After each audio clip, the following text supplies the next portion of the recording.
morning, good afternoon, guys. We're back for another Geek Tavern. As always, it's me, Shawn, and I'm joined by Mike. Yo. And Aaron. I'm still alive. For now. Are you threatening? Until the next time. Yeah. I don't think I've watched any movies in our break.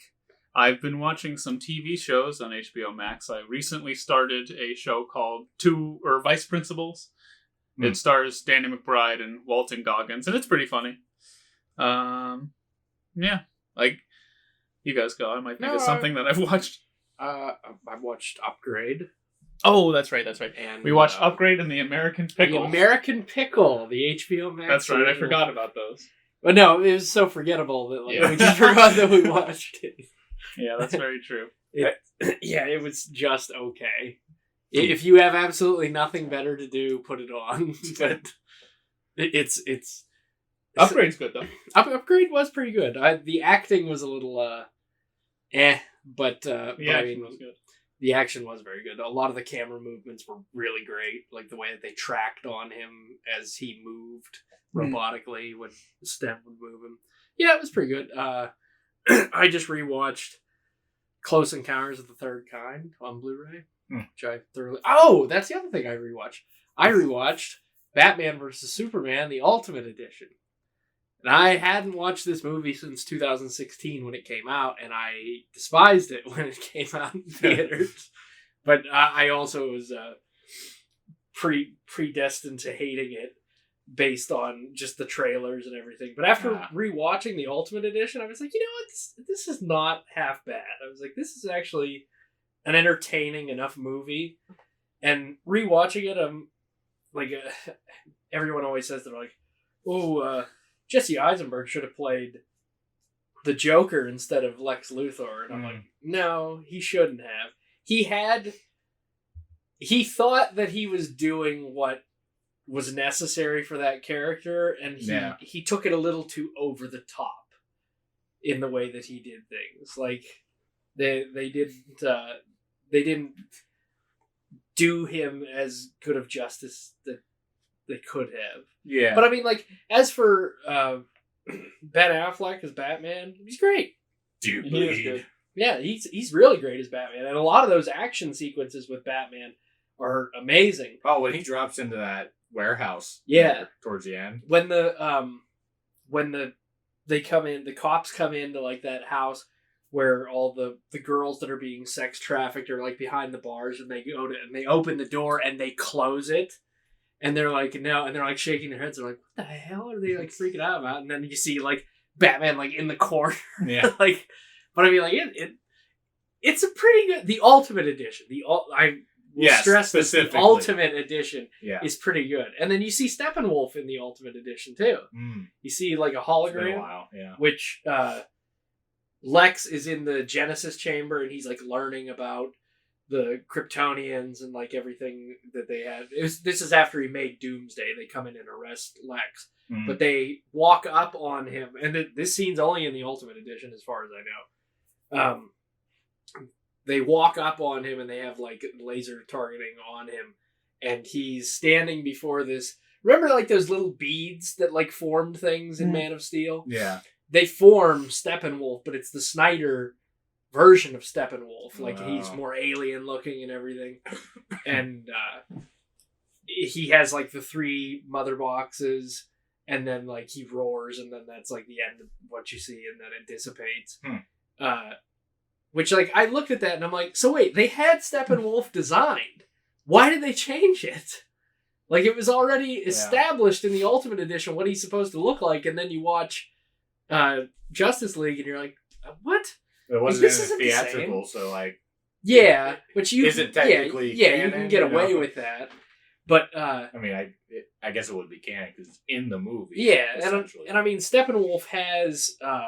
he has more human-like qualities, which is... Justice League has a more truer version of Steppenwolf. But at the same time, I'm like, no, I like that different design. It's different. I appreciate when a director... We'll probably get it here soon. Yeah. And no, because they showed his, like that snapshot of them in production. It's the same Steppenwolf. Like, it's the same one from the Ultimate Edition. It looks exactly the same. Okay, yeah. But like I appreciate when a director can make a change like that, and I go, I like that.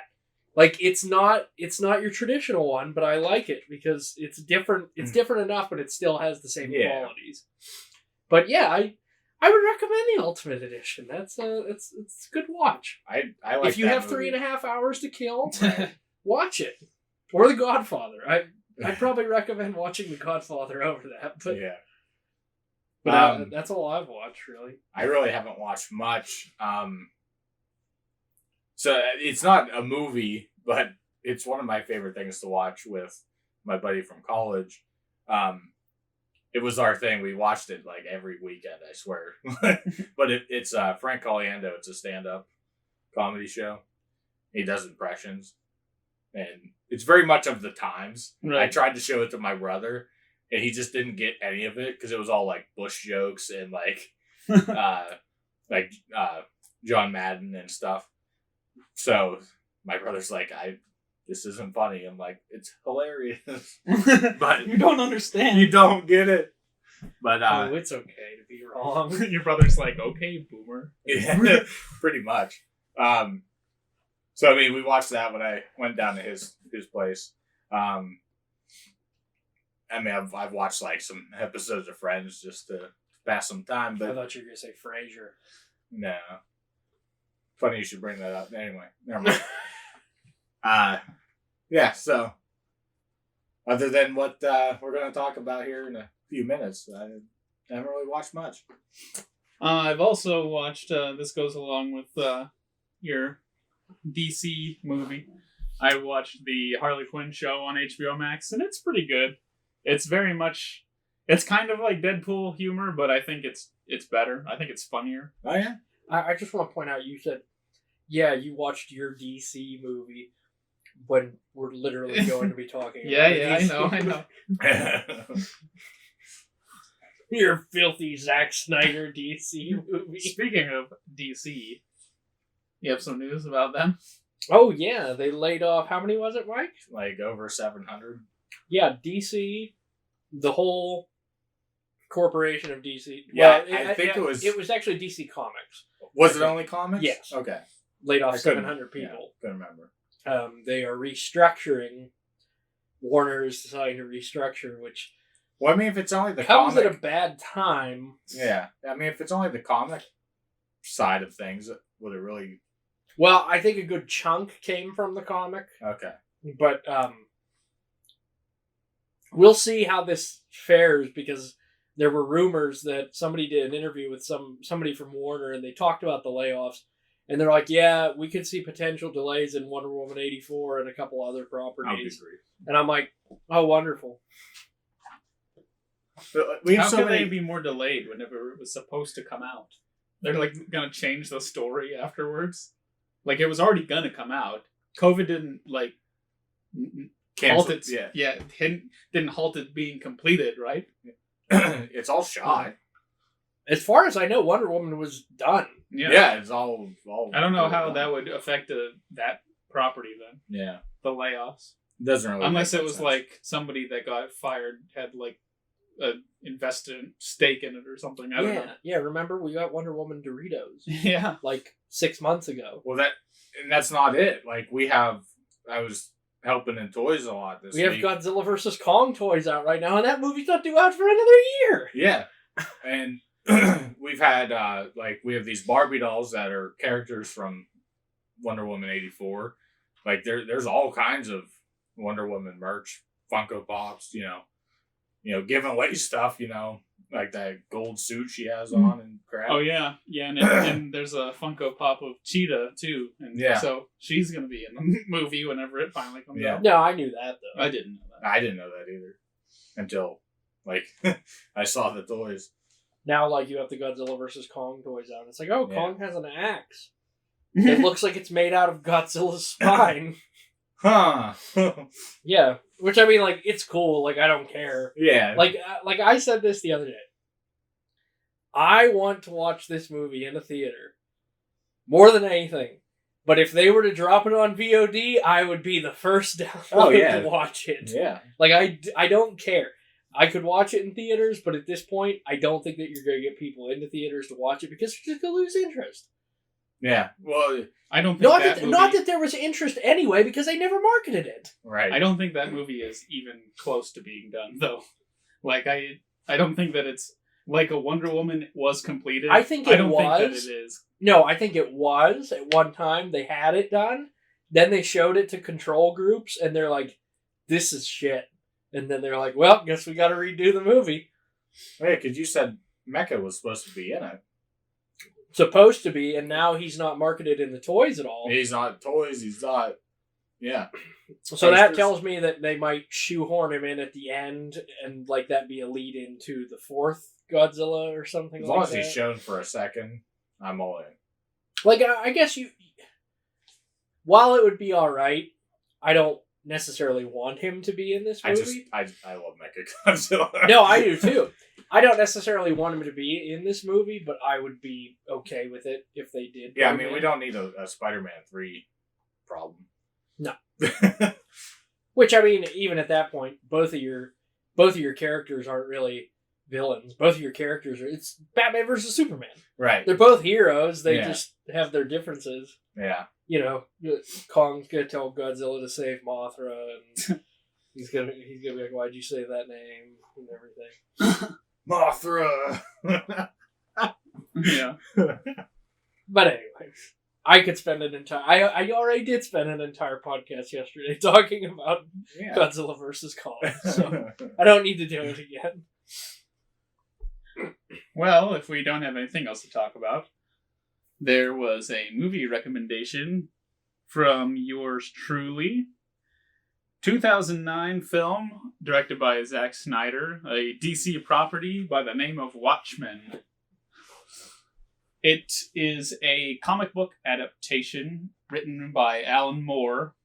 Basically, the doomsday clock is ticking down to midnight, and we're on the verge of nuclear war in an alternative history of 1985, where Nixon is like elected for the fifth time. Third term. Yeah. So, and it revolves around vigilante heroes that are now outlawed, and we begin the movie with a quest from Rorschach, who believes that people are hunting down masked, masked vigilantes and killing them. And it's basically, we start with his investigation on finding out what happened. Yep. So, I love this movie, and I would like to know what you guys think. Well, first off, I just want to point out that I have a theory that Alan Moore is actually Rasputin. They never killed him. He just continued to live. I mean, he claims he is a wizard. Yeah, he does. He does claim he's a wizard, and he does look like Rasputin. Though. He does. Like, you look at him and then look at historical pictures, you're like, I don't think he died. I think he just went on to write Watchmen and Swamp Thing and all these other things, and he's still alive. So I mean, he's he is insane, but he is one of the best writers in comics ever. Like, I mean, you say Alan Moore, and people who don't read comics know.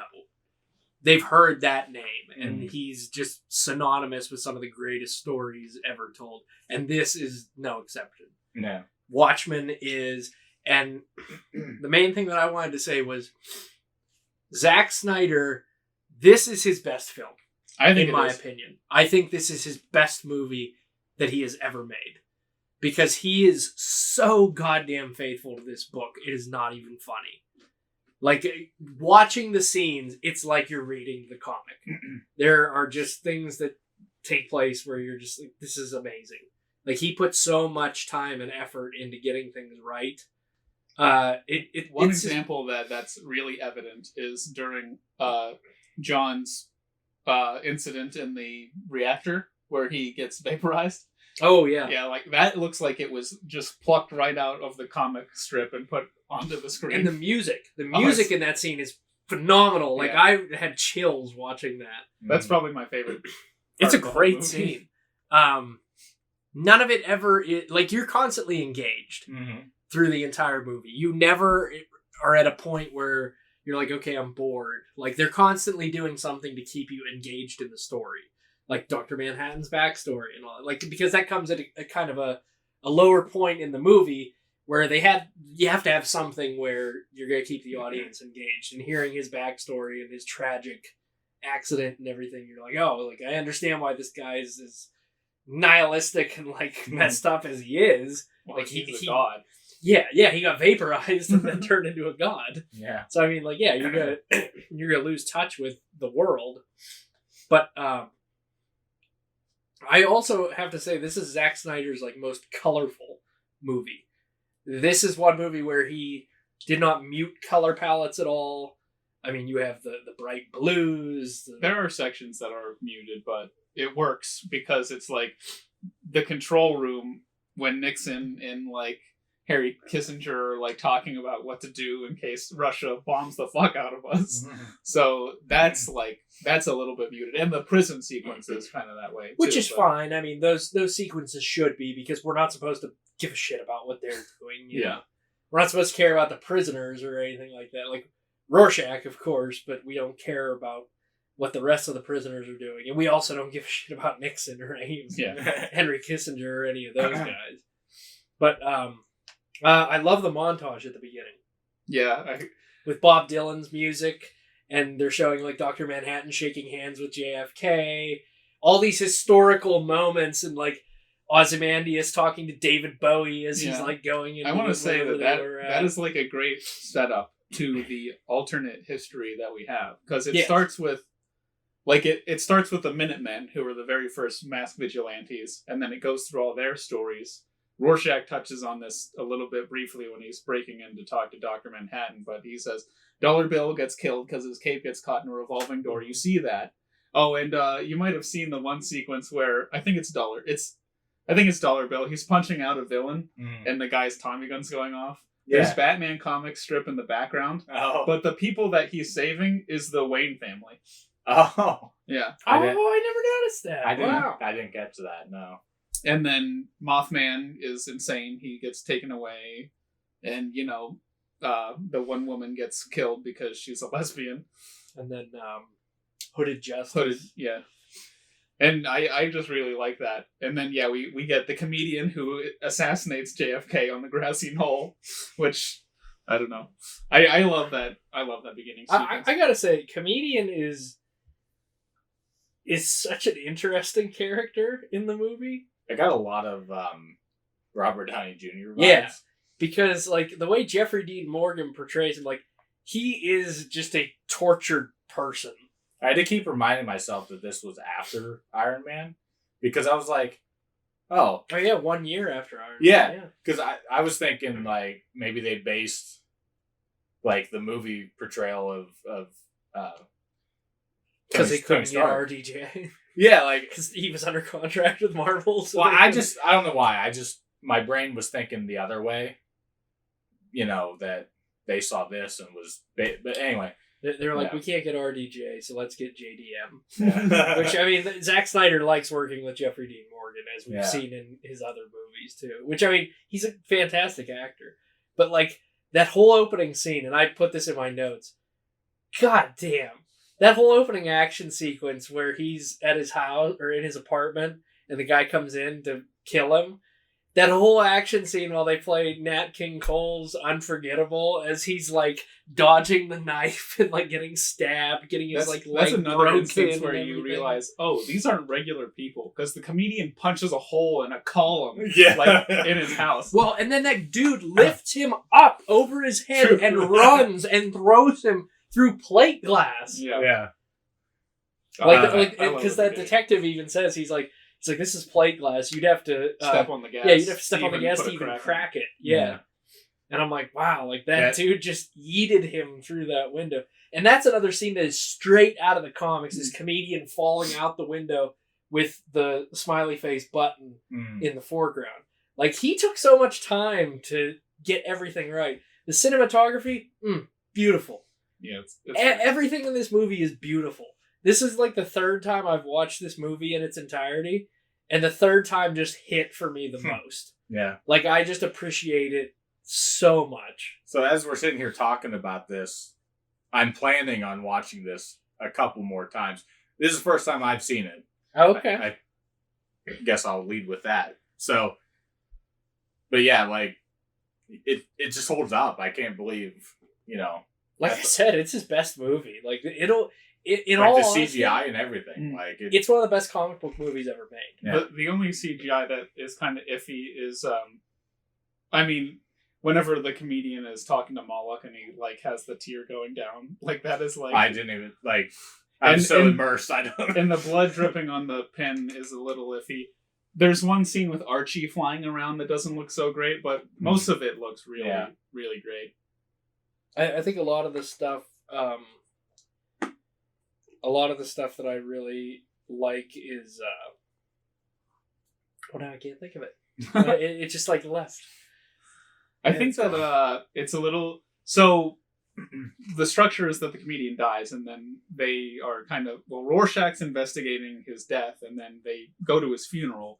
And during his funeral sequence, we have like a bunch of flashbacks from the perspective of all the different Watchmen and the Vietnam sequence, which is fucking awesome. And I felt like that was like it is a little disjointed because it's like it keeps jumping back to the funeral and then burying Eddie Blake. But then it's like it goes to like Dan, and it shows him where they're stopping rioters and everything, and the comedian is just such a bastard in every single one. Where he's shooting the guy who's like in the alley, and he's like, "No, comedian, please!" And then he just like shoots him with like a tear gas grenade, knocks him out. Yeah, but I like rewatching it, I was like, it works because like that's like the whole point of the scene is like they're reflecting on the comedian and his life, how he was a good guy and the ultimate bastard of a person. Yeah. Right. Oh yeah, because he was that two-faced, like he was the duality. He was that. Dr. Manhattan even says it. The comedian saw, or it was either Ozymandias or Dr. Manhattan says this. It's like Blake saw humanity's face for what it really is and its horrendous nature, so he decided to become a parody of it. I think John says that. Oh, that's what I was gonna say about this movie. I think this is one of the best comic book movies ever, and it's not. I wouldn't say that this is an extremely popular movie. Like a lot of people are like, yeah, Watchmen's okay, but I think that's more of the layman's. Like, it's not people who have either read the comic or enjoy comics to the point where they can really appreciate what they did with it. It's not Captain America where you can just walk right in and just be like, I'm going to watch them save the day. And they save the day. Not there's anything wrong with that.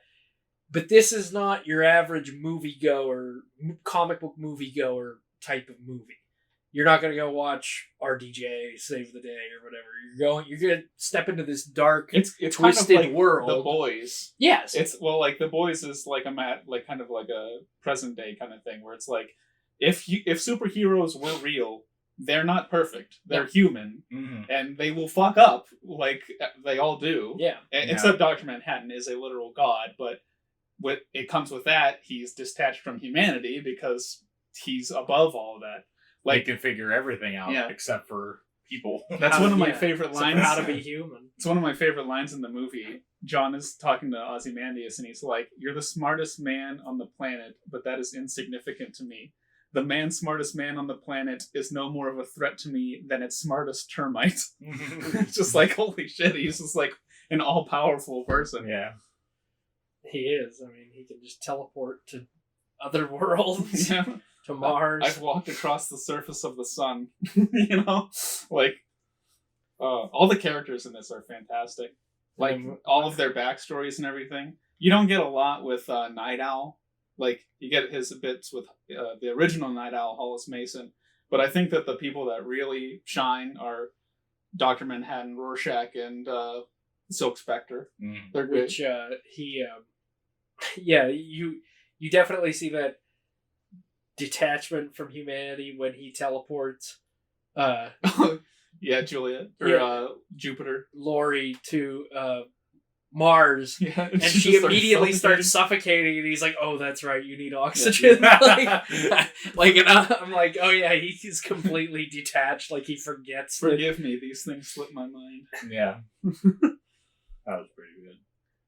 But I mean, there's just so many. Like, it's just a phenomenon. I could listen to Rorschach narrate every movie ever. King Rorschach's journal. Incel. Well, he is the King Incel. He's a fascist essentially. You know, Yeah. he's and that's kind of touched upon in the Watchmen show on HBO, where his journal isn't found, but there's a group of alt-right cultists essentially called the 7th Cavalry, where they don Rorschach masks and they're, you know, racists essentially, which is kind of Rorschach is kind of a racist piece of shit too. Well, he's a piece of shit in Yeah, general, because like every time that you hear like him narrating, he's like, "Oh, the whores and fornication." I'm like, "Okay, Incel, I calm love down."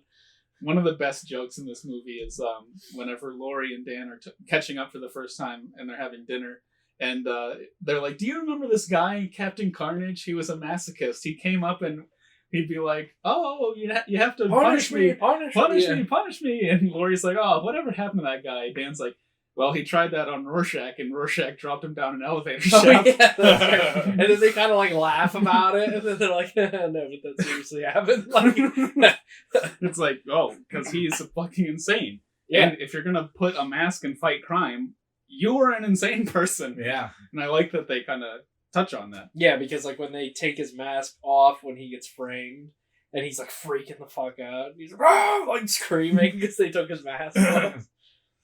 I like a lot whenever John is having his flashback of the comedian during the Vietnam War, and John says that he ended the Vietnam War in like 2 days, essentially, like a week later.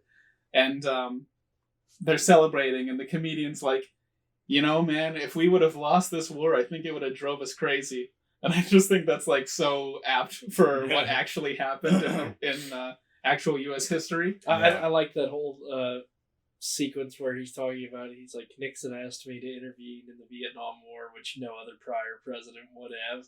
And then it shows him like standing there, and the Viet Cong are like bowing down to him, and he says several members of the Viet Cong demanded to surrender to me directly. Like, not the U.S. military, him. Yeah. Yeah, I mean, yeah. But the scene prior to, where he is 100 some feet tall, walking across the plains, literally vaporizing the Viet Cong as they're running through the fields, while Ride of the Valkyries plays in the background. Which, I'm like, oh my you god. brought up the music. The music is The soundtrack's amazing. It's really great. Every song that they threw in, it's I was like, almost this is perfect. great. Except for Leonard Cohen's Hallelujah. Yeah, that was weird. Yeah, that was pretty... That was weird. I like Leonard Cohen, but it wasn't necessary. No. that song. That's a bad... It didn't fit at all. No. And everything else was almost perfect. Yeah. So. Yeah, it really is. I was pretty excited when Jimi Hendrix came in at the end. Yeah. I love that song. All Along the Watchtower. Yeah. That was in the trailer too. Mm-hmm. Yeah. They used that in the trailer. What else can we talk about with this? Because like I'd like to It's so get good. into like some detail with it. Because I mean we're praising the absolute hell out of it, but I'd like to. There's one part that I thought was really bizarre, and it didn't work because I feel like Zack Snyder kind of misunderstood the source material with it, is that it's hyper violent. Like, there's scenes with like Dan and Laurie like snapping people's arms and shit, and like the scene where in the prison where the guy saws off the other dude's arms. Yeah. It's like, yeah, it's crazy violent, and the original like script was crazy violent, or the comic was crazy violent too, but it wasn't like portrayed in a way that was like praiseworthy, which is kind of how it's presented here, where it's like glorifying this hyper violence, where in the comic book it's like, yeah, this is disgusting and violence is bad. But they're like, it's whenever Laurie and Dan are fighting the top knots in the alley, and it's cutting back and forth between that scene and John having his interview where he's being told that everyone that he's ever loved has cancer.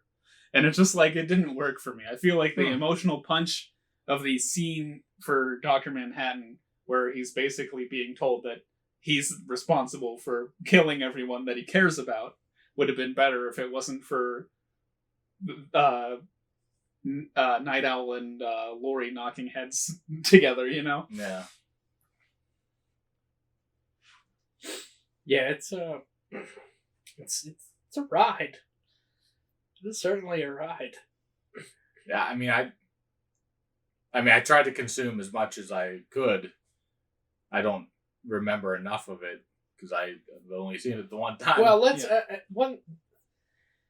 we talked a little bit about the plot, but let's talk about the whole conspiracy. Well, yeah, it is a bit of a complex plot too. So not picking it up, which adds to it. Yeah, it not picking it up for the first time is totally understandable, because I know that I've seen it like 4 or 5 times at this point, so I have it down. But I remember the first time I was just kind of like, that was good, and I knew it was good. Yeah, but I can't really, so that's depends on what which version you watch too. If you watch the one with the Tom Hardy pirate, well, that's what I wanted to bring up too, because the version that they have on HBO Max, because I think there's 3 versions. There's this theatrical version, then an extended cut version, and then the version that is extended with also the pirate stuff added in, which in the original graphic novel, there were these pirate excerpts that kind of ran parallel with the story. It was just like an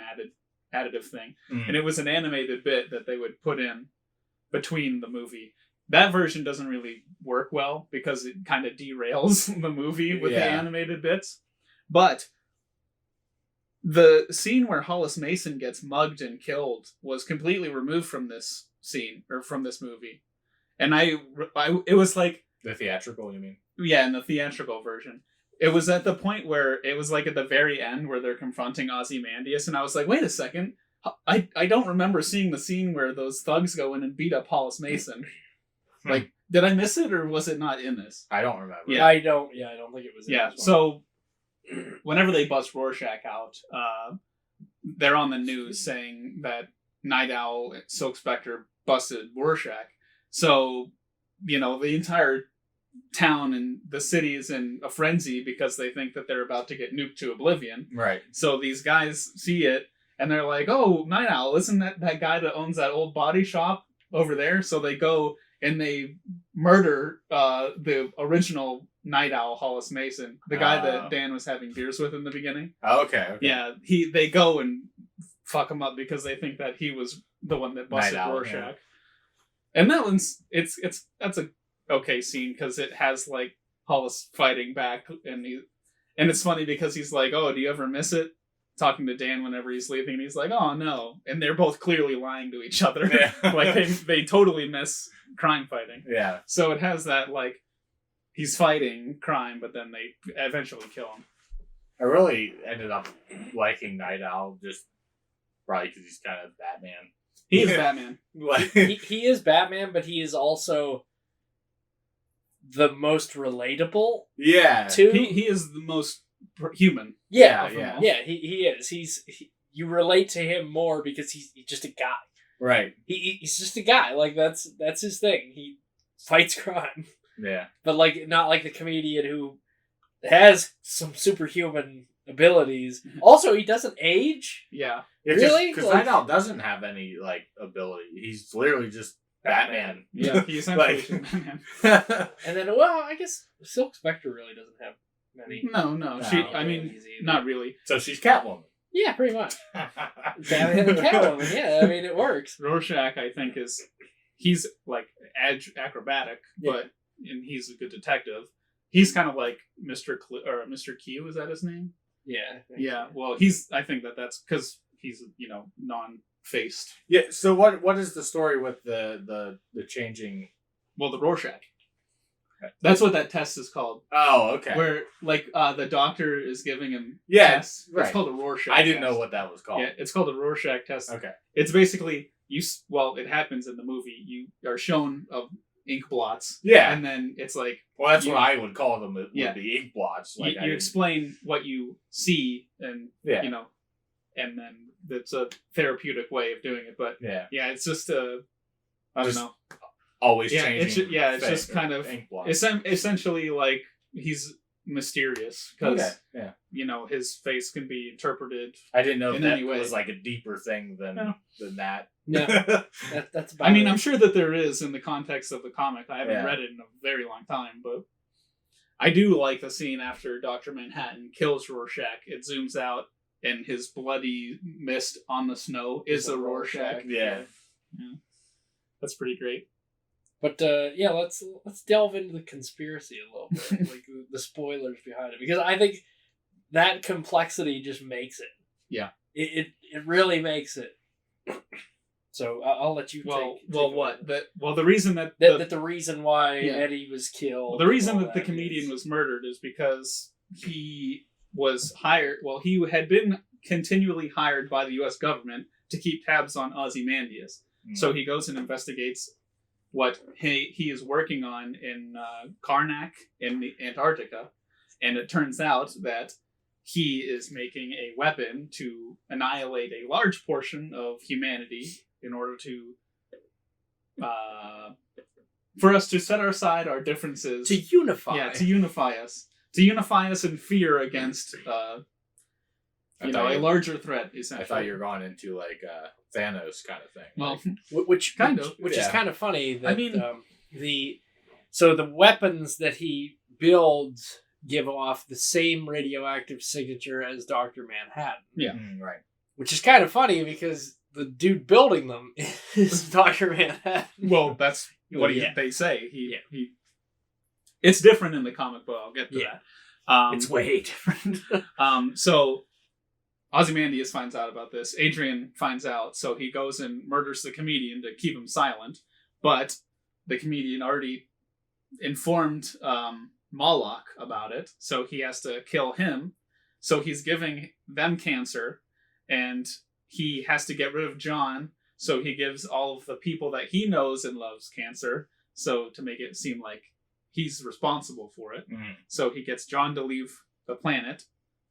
And Can't kill him. everything standing in the way is Rorschach's investigation, so he has to get rid of Rorschach. So he sets up Rorschach for Moloch's murder. Right. And it's a little bit more complex in the novel, but in the novelization, but yeah. That's essentially it. And then it's kind of And then they all find out. Yeah, they all converge eventually on find out. Ozymandias. in the graphic novel, instead of having Dr. Manhattan's like radioactive signature be the tell-all, Adrian literally creates a synthetic alien life form and drops it into New York with a psychiatric psychonic wave, and it kills a shit ton of people. And then they're like, "Oh, we have to fight aliens now." So that's why they. We're not gonna fight each other. It's time to fight aliens. Which that original storyline is upheld in the TV show. Okay. So if somebody had watched the movie and then jumped straight to the TV show, they would have probably be confused because they haven't read the source material. But the alien landing in New York is kind of the beginning of that show. And they have people living in a world where they think that aliens are trying to kill them. So yes, nobody from this movie shows up in the TV. Well, show. yeah. Yes. Lori does. Okay. Yeah. So does John, yeah. but Vite too. Well, Adrian too, Yeah. yeah. So Rorschach's obviously dead at this Right. point, and Dan is imprisoned because I don't think they touch on it much in the end of this version, but Lori and Dan decide to continue to keep fighting crime, but the Keene Act is still in effect, so it's illegal to do that. Right. So eventually Dan gets arrested and sent to jail. Yeah, I was gonna say because Jeremy Irons plays Adrian. Yeah, he's very good at also Jeremy Irons is great. the casting in this is almost perfect, I think. Yeah. Like, Jackie Earle Haley as Rorschach is great. Patrick Wilson is great as Dan. Billy Crudup as Dr. Manhattan, he's amazing. Even Matthew Good as Adrian Veidt. I think that he plays a really good Ozymandias. He does. But like you said, Jeremy Irons, his Adrian Veidt is also amazing. Adrian's my favorite character in probably both of these shows. Well, the movie and also the show. And in the comic book. I think that his aspirations are noble. Like, he's trying to unite the world and stop nuclear Armageddon, but he does so by killing his friend. Yeah, killing his friend, yeah. Killing not only 3 million people, well, I'm not sure about that statistic in the movie, but, millions of people. Killing millions of people in order to save the entire world, but also killing his friends. He killed the comedian with his bare hands, and he's responsible for Rorschach's death, too. But I don't know if Adrian is, if he gives a shit, really. Yeah. He doesn't really care. Just a phenomenal movie. Like I said, it's one of the best comic book movies I've ever watched. Yeah. And for some reason, I know Shawn and I have watched it at the same time, like 3 times, but for some reason, this time has just hit the hardest for me. And the first couple of times I tried to watch it, I fell asleep because I was younger. It was like back in 2009, 2010, whenever it came out on DVD or whatever. Yeah. And I was trying to watch it late at night or something. So we always start it. It's a 3-hour long movie, right? But I'd always pass out. Yeah, I'd always pass out right around the time that Dan and Lori go save the burning building. Oh yeah, and then Rorschach's imprisonment. Yeah, I don't know. I went to a movie drive-in night. They showed it was an all-nighter, so there was what do they show usually? 4 movies, 3 movies. I forget the lineup now, but this was right in the center. So I was out by I don't even remember the opening credits. That's how fast I was out. They were changing the film, and I was just out. But yeah, I love this movie. I was looking forward to watching it. I might go back and rewatch it again just because it's so good. No, I'm seriously thinking about just popping it on again sometime this week because, yeah, it's a lot to take in as my first time watching it. I remember pretty much everything. It's just it is a lot. It always is moving too. I was an hour in. And I was oh, I just started this, and I went to go grab a drink or something. I paused it, and I looked. It was an hour in. I was oh, I'm an hour into this already. It's so quick. See, I paused it last night, and it was 54 minutes, and I looked, and it's 2 hours and 42 minutes total. And I was still not even a third of the way through here. And the runtime was a little bit intimidating when I first started watching it. I was damn, we think we're gonna have another King Kong on our hands. Not that King Kong was hard to really get through. No, but you feel it more. But you feel it, yeah. Feel it. So I was but yeah, the runtime on this movie is not at all what you think it might be. It doesn't. It really isn't that doesn't subtract from it at all. Right. Like I said, they cut out scenes like the Hollis Mason scene and. I think that was beneficial because you don't really miss it or anything. But yeah, the only parts that I think that it kind of slows down are the Dan and Lori saving the fire and their breakout of Rorschach from the prison are the only parts that I was it kind of slowed down for me.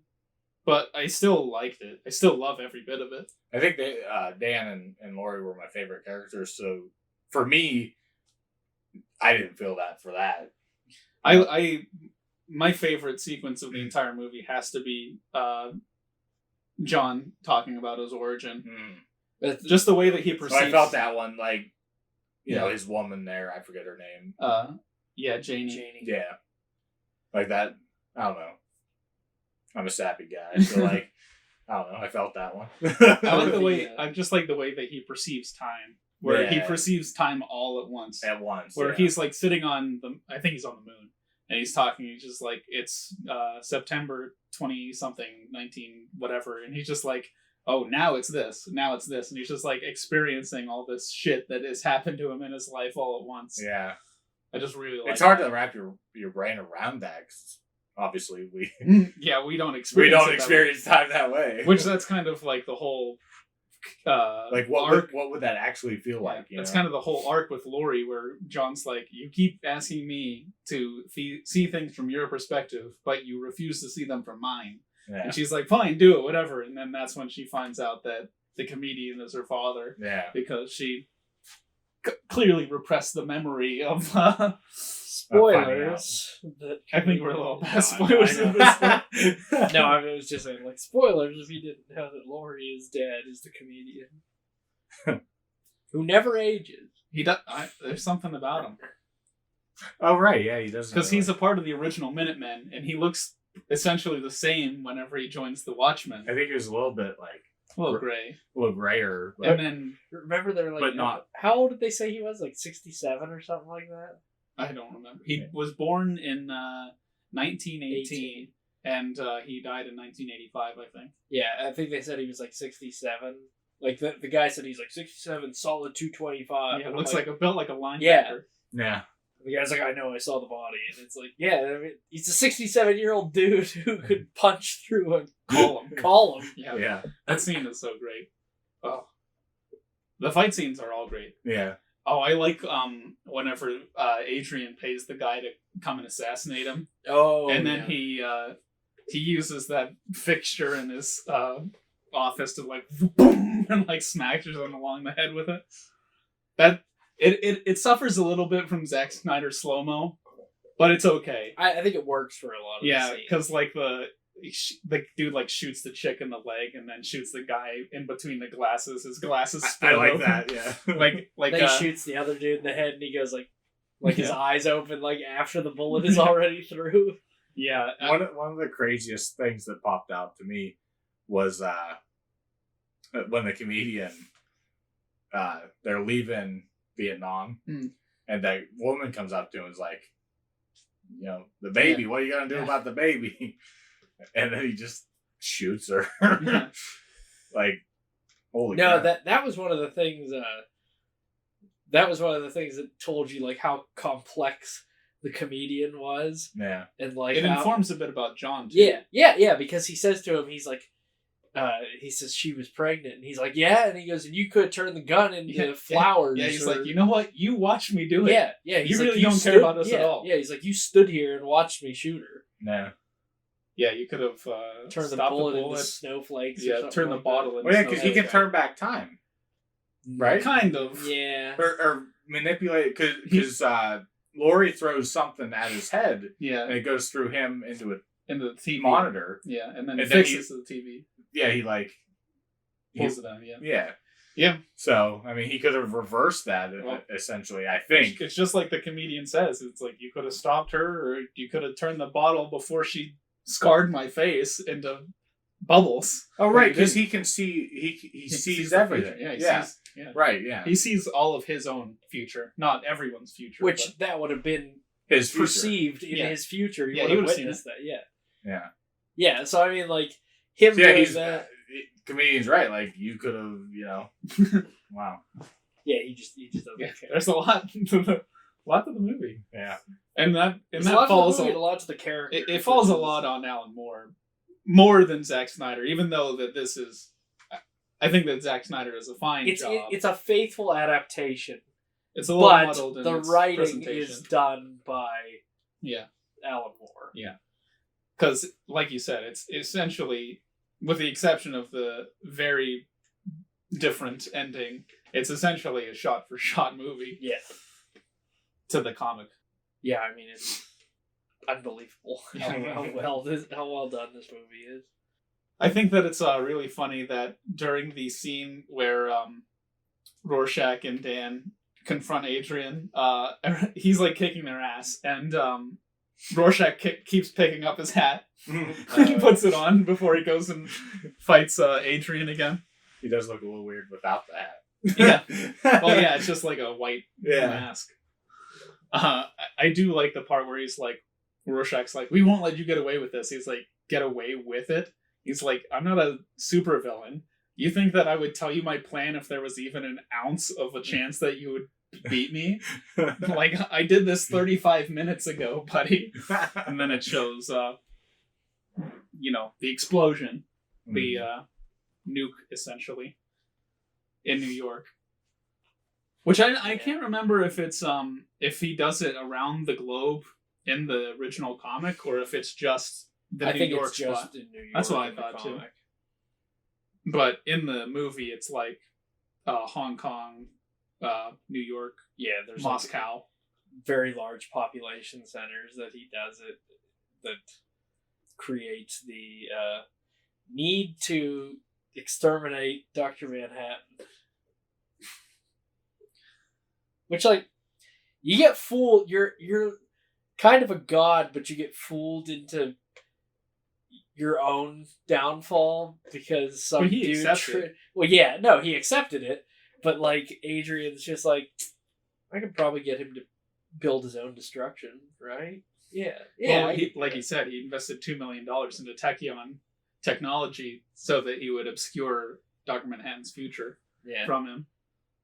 So that's another kind of driving force in the movie, because John is like, go ahead and punch it through. There we go.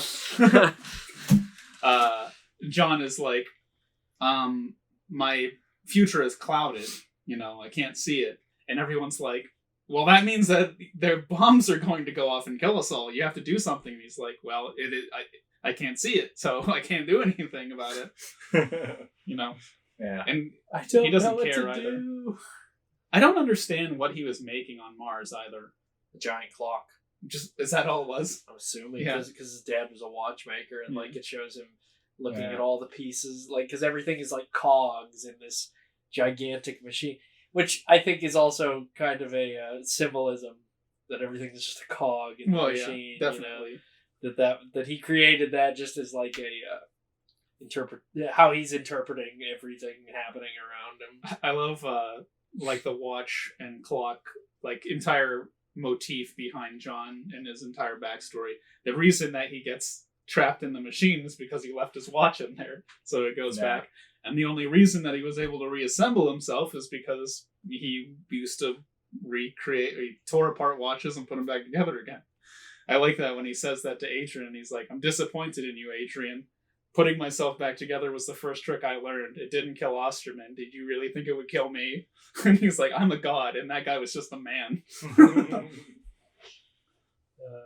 Then Adrian's like large pet tiger gets killed like in the same. Yeah, Persepolis or whatever its name is. Which I think it has a bigger role in the comic. And just, genetic mutations. I do like how the world is like a kind of like a futuresque version, even though it's back in the 80s because of Dr. Manhattan's existence. And Adrian, I guess, because he's the smartest man in the world, but they like created future technology. Like Dan has Archie. It's like we don't even have anything like that in our world. Right. Flying around in that owl looking thing. Yeah, that weird looking owl hovercraft thing. Yeah. Zeppelin.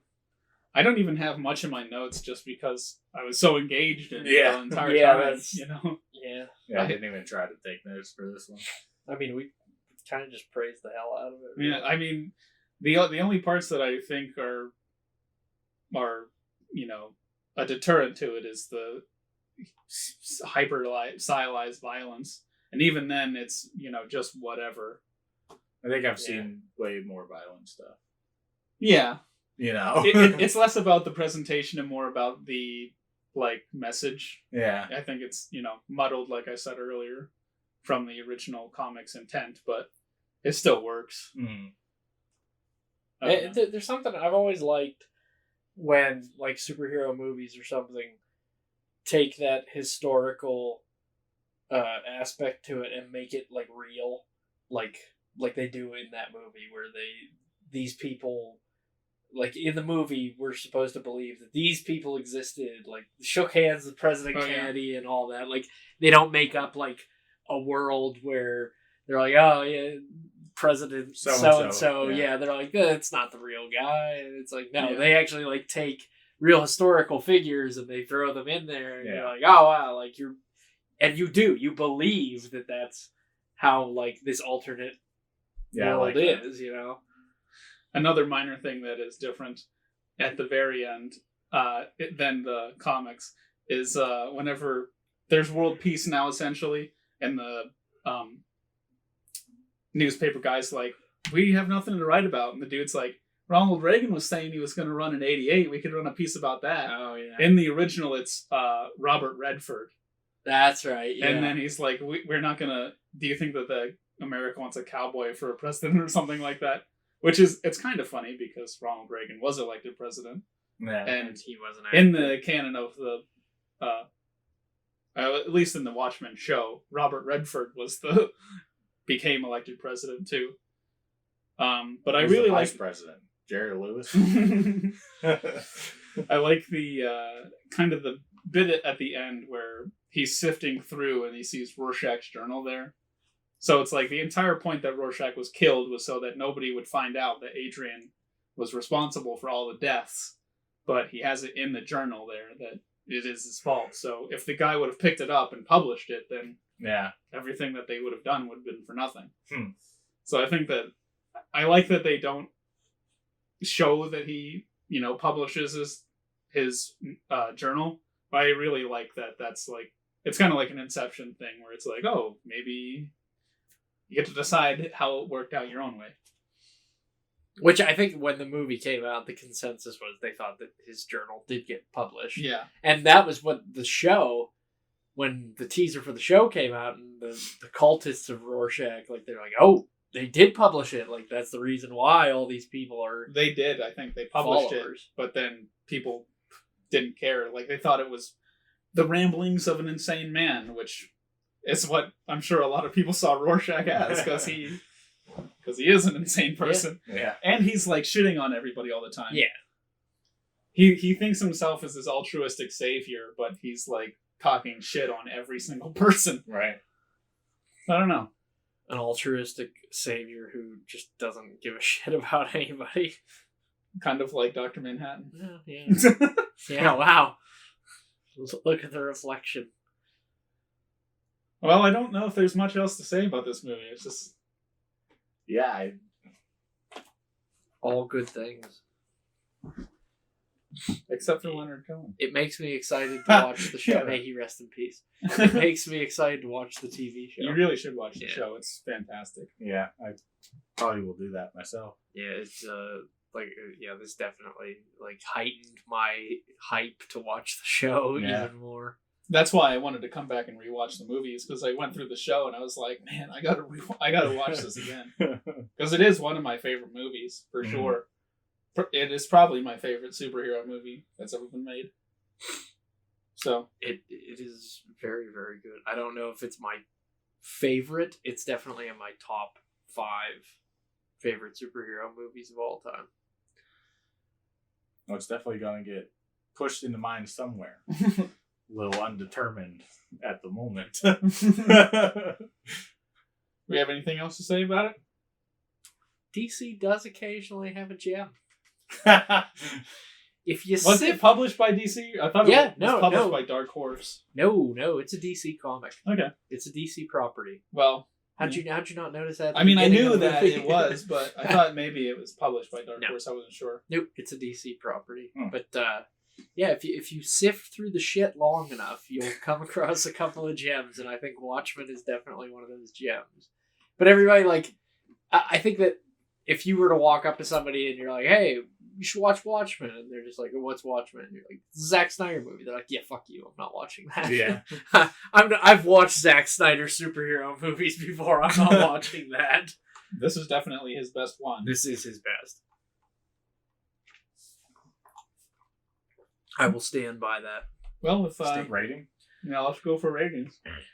You guys can go first. Unless you want me to go first. It don't matter. We could let you go last since you were the recommendee. I'll go first since this is my first time watching it. I'm gonna have to go just because I have to go back and watch it again. And it's still high, but I'm going to go 8 out of 10. I feel like there's just probably a lot that I missed or didn't, catch or whatever. But yeah, I'm going to go 8 out of 10. You give it a 9.5 out of 10. It's damn near perfect. Except for Leonard Cohen. Yeah, I'm gonna say the same, 9.5 out of 10. It is very close to being a perfect movie for me. It is. Yeah, the only thing that really takes it away is Leonard Cohen's song and some of the violence. But other than that, it's very very good. And I like Leonard Cohen. It's just when you stick that song of his is bad. When you stick that song in there, it just sounds like he is talking in a hospital bed and they rolled like the mic in. Yeah. And he's just like literally dying while he sings. And that's during a fucking sex scene. Yeah. You know? Yeah, I was like, wait, this is playing. Hey, at least it wasn't gratuitous like Conan. Can you imagine if Leonard Cohen had been playing while Conan got busy through the entirety of those movies? The one stupid part about that sex scene is whenever Laurie hits the flamethrower on Archie, and you're like, okay, I'll roll my eyes at that one. I'm gonna have trouble getting them out of the back of my head. All right, well, there you have it. Yeah. So, sounds like we have another recommendation for us next week. We always do. Next time? We always do. There are no new movies. we're just gonna forever be talking about till we get to that Michael Caine movie where he's a little like monkey creature, and that'll eventually be where we end. The end of the podcast. Well, this movie is not that movie. Oh, damn it. Kind of looking forward to that one. We're going back almost to my birth with 1991. Ooh. You don't see this coming. Godzilla vs. King Ghidorah. No. Suburban Commando. No way! All right. The Hulkster. Starring Hulk Hogan. And really the selling point, Christopher Lloyd. Is that the one where he's an alien? No. Okay. I know that I watched a Hulk Hogan movie when I was younger, but I mean, here's the poster. Oh yeah, that I've seen. I used to watch that all the time. I've never seen it. I cannot wait to watch this. So it's. I mean, I can't find it on, physical form. Well, it's $30. I'm not paying $30. That's like Cocoon. So you know how much Cocoon is on Blu-ray? Right. It's $60. Yeah, this doesn't even exist on Blu-ray. That's how deep this one is. Yeah, I'm sure it doesn't. But it is on Vudu, so we'll probably have to get together and watch this one. Okay. I'm down for That sounds great. Oh, hey, I just want to throw in one last little tidbit. My copy of Watchmen I watched on DVD, because as Shawn said, when we gave the recommendation, he's like, I know you have it on DVD. I popped it in, and it had the promo for Blu-ray at the beginning. My screen was so pixelated, I thought I was watching it on YouTube at like 244, and I started to freak out. I was like, don't tell me this is this bad the entire way through. And then I finally got to the menu, and then it started to actually look better. But I was like, why does this look like such crap? There are parts, like whenever Dr. Manhattan is having sex with Laurie, where it's like super blue and it's like crushing it. Yeah. It's like really pixelated around her face and stuff.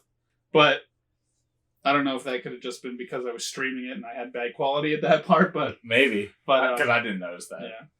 But yeah, that was another, whatever. Yeah. Blu-ray looks fantastic though, everything about it. Well, yeah. Thank you guys for watching and listening. I hope you enjoyed our discussion on Watchmen, because I know for a fact that we enjoy talking about it. If you don't want to get spoiled for Suburban Commando before our next one, make sure to watch it. And, yeah, we will see you next time. Bye-bye.